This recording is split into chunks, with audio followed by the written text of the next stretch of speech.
Hello, hello to all grade 11 students!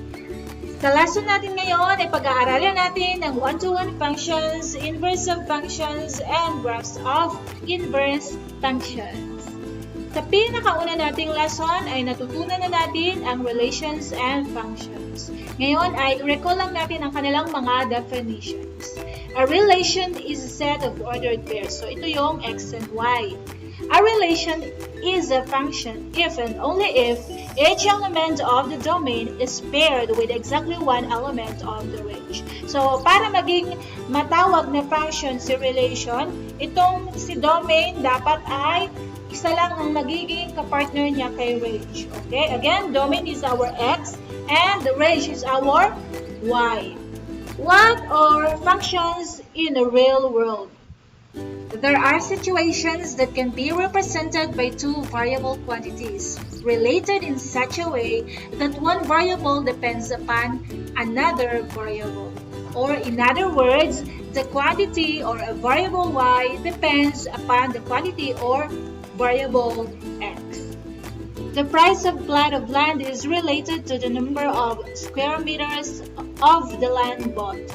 So, ang y variable natin, the price of plot of land, is a function to the number of square meters of the land bought. So, yun yung x variable natin. Ibig sabihin, yung presyo ng lupang bibilhin mo ay nakadepende sa number ng square meters ng lupa na bibilhin mo.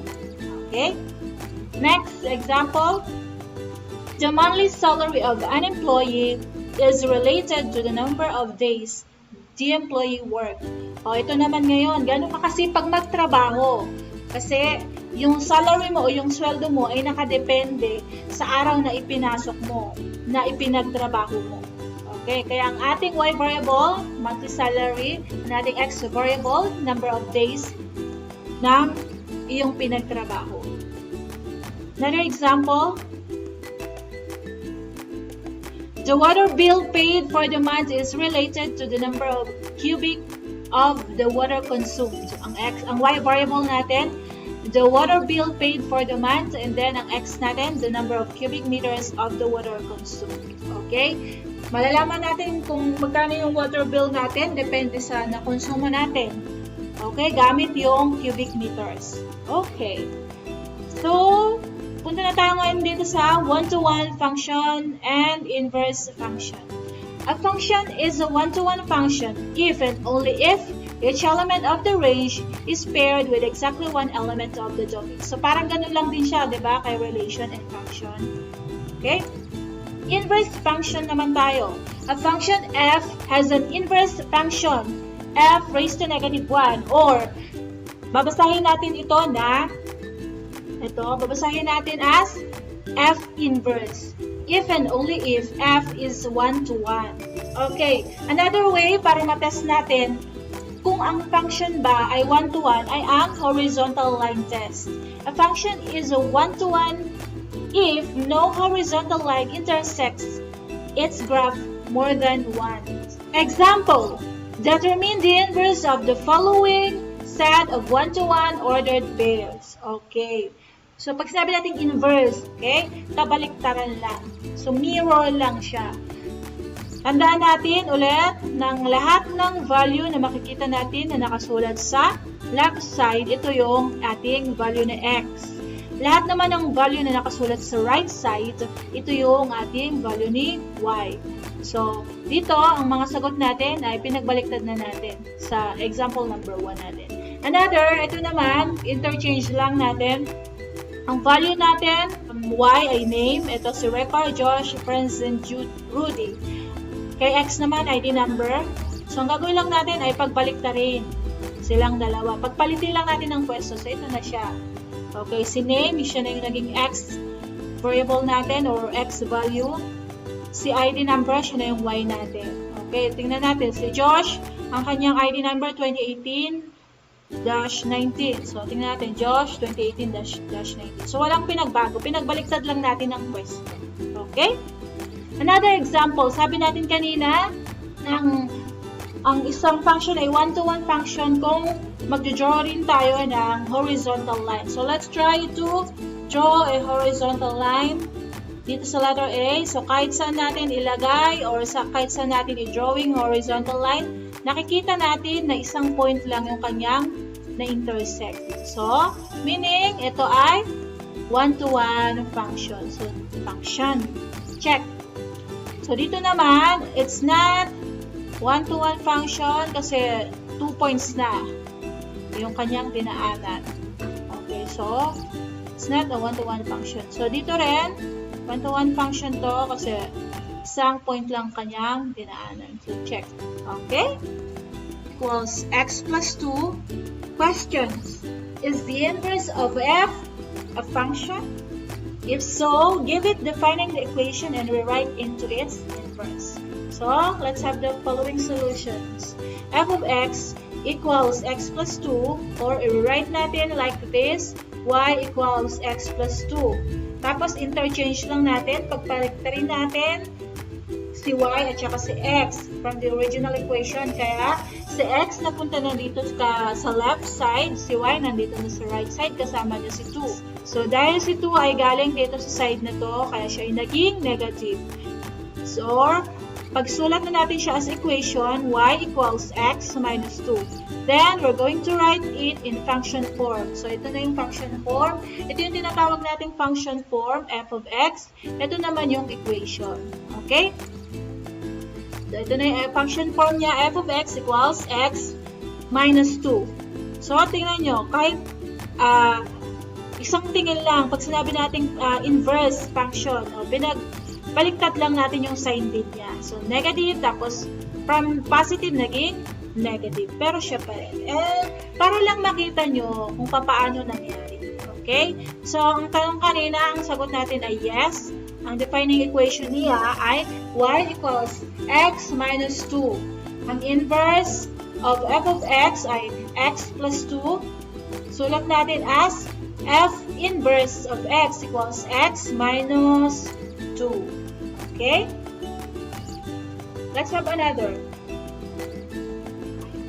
Determine the inverse of f of x equals 2x plus 5. Again, rewrite the function form into equation and interchange the x and y from the original equation. So, ang function form natin, ito, naka-function form siya. So, gagawin natin equation, gawin natin y, 2x plus 5. Kasi sabi natin before, si f of x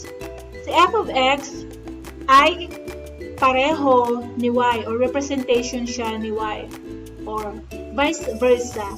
Tapos, interchange na natin yung kanilang pwesto. So, magiging x na to, magiging y na yan. Tapos, pagsama natin si 5 kay x, kaya naging siya ay negative 5. Tapos, naiwan si 2y. Kaya, ang final answer natin, f inverse of x equals x minus 5 over 2. So, paano nangyari yun? Okay? Ginawa lang natin dyan, dinivide lang ulit natin si 2, both sides. Kaya ito yung kinuha natin sagot. Okay, naiwan si y. Okay? Let's have another example. State if the given functions f and g are inverses and give at least 2 sets of ordered pairs as the proof. Okay, so, answer natin dyan ay yes, the functions are inverses. Ang proof natin, set of ordered pairs ay 2 and 7 and 0 and 3. So, ito yung inverse niya. Ito yung original function niya. Okay, so paano nangyari yan? And to show you that these functions are inverses, ay magkakaroon tayo ng evaluation. Gamitin natin si 2 as our x. Then, evaluate natin sa lahat ng x's for this function form or equation. F of x equals 2x plus 3. So, magiging evaluate natin si 2. 2 times 2 is 4. Kaya, magiging 4 plus 3 is 7. Kaya, ang ating first point, ito yung first point natin. Kaya, ang sagot natin sa first point ay 2 and 7. So, dito naman tayo sa second point natin. Using pa rin the same equation. 2x plus 3, pero ang gagamitin na natin ay 0. So 2 times 0 is 0. So 0 plus 3 is 3. Kaya second point natin ay 0 and 3. Okay, dito naman tayo ngayon. Kukunin na natin yung sagot natin dito na 7. Okay? Ito na yung magiging value ng x para ipapalit natin or evaluate natin sa function ni g of x equals x minus 3 over 2.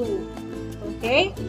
So, 7 minus 3 is 4 over 2 divided by 4 divided by 2 equals 2. Kaya ang ating first point ay 7 and 2. And then, yung sagot naman natin dito na 3 ay ipapalit natin sa lahat ng x's dito. Dito pa rin sa function na ito. So, 3 minus 3, 0. Kaya 0 minus 2 is 0. Okay, the second point is 3 and 0. So, kaya ang sagot natin dito ay, itong mga ito ay inverse function at ito ay ang kanyang original equation. Okay? Now, let's proceed sa graphs of inverse function. Last na to. If x and y are interchanged in the original equation, the resulting graph f inverse of x. Ito yung nirepresent ng red. Ito yun. So, lahat ng red na makikita natin ay yun na yung inverse. Is the reflection of the original graph. O, ito yung original graph natin or original equation. Ito yung blue. About another line y equals x. So, itong imaginary line, ito yung tinatawag natin ngayon na y equals x or line of y equals x. Okay? So, let's have the following definitions. Given the graph of one-to-one function, the graph of its inverse can be obtained by reflecting graph about the line y equals x. Ito yung imaginary line. Okay, yung color black lang. A set of points in a coordinate plane is the graph of a function if and only if no vertical line intersects the graph at more than one point. For our example, given the set of ordered pairs of a one-to-one function, represent its table of values of the function and its inverse and then sketch the graphs. So, ito yung mga gagawin natin. Represent its table of values and then its inverse and then sketch the graph. Okay? So, let's have this. Okay, ito yung ordered pairs kanina. Ito yung table na natin. I-table na natin siya. Okay. So, si negative 2, yan yung x natin. Lahat ng nakasulat sa left side, yan yung x values natin. So, ito yan, mga yan. Lahat naman ng nakasulat sa right side, ito naman yung value ngayon ni y. So, ito yan. Okay. Ngayon, ito naman yung f of inverse natin. Yan. Ito yung f of inverse natin. Same lang din. Pinagbaliktad na natin ngayon. Kaya, si x kanina, siya na yung magiging y. Si y, siya na yung magiging x. At same lang din, lahat na nakasulat sa left side natin, yun yung value ni x. Lahat na nakasulat ni sa y, or sa right side, yun naman yung value ni y. Okay? Note that f inverse of x is the reflection of the function f of x. So, itong original equation natin, so ito yung blue.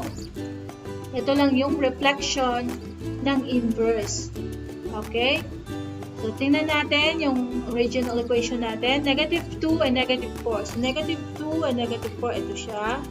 Negative 1 and negative 2. Negative 1, negative 2, ito. 0 and 0, so dito siya. 1 and positive 2. So, 1 and positive 2, ito. Then, 2 and positive 4. 2 and positive 4, ito. So, ito yung ating, itong naka-blue na line, ito yung ating function, original function. Now, yung inverse niya, ito na yung reflection, yung naka-red, yung reflection niya. Okay, negative 4 and negative 2, 4 and negative 2, okay, negative 2 and negative 1, 2 and negative 1, then 0, and then 2 and 1, 2 and 1, and then 2 and 4. 2 and 4. Okay? Or 4 and 2 pala. So, ito yung graph natin ng inverse function for our example number 1. Number 2 tayo. Given the function and table of values below, represent the table of values of its inverse and sketch the graph to show the reflection of f inverse. So, ito na yung function. Naka-table na rin siya yung ordered pairs. Okay? So, ang inverse niyan, pinagbaliktad lang natin. Negative 5 and negative 3. Dito muna tayo sa inverse. Negative 5 and negative 3. So, ito siya. 0 and 2. 0 and 2. So, walang value si y, mali. Walang value si x, may value si y. Okay? Negative 1 and positive 1. So, negative 1, positive 1 dito. Positive 3 and positive 1 and positive 3 ang bulo-bulo ko na. Okay, 1 and 3 na lang. Sige, 1 and 3. So, 1 and 3 sa dito. And then, 3 and 5. 3 and 5. Okay, yun. Tapos, ito na yung original equation natin or original function. So, ang reflection niya ay yung color red. Okay? Naka-color red. And, see you again for our next lesson. Thank you. God bless you, and bye-bye.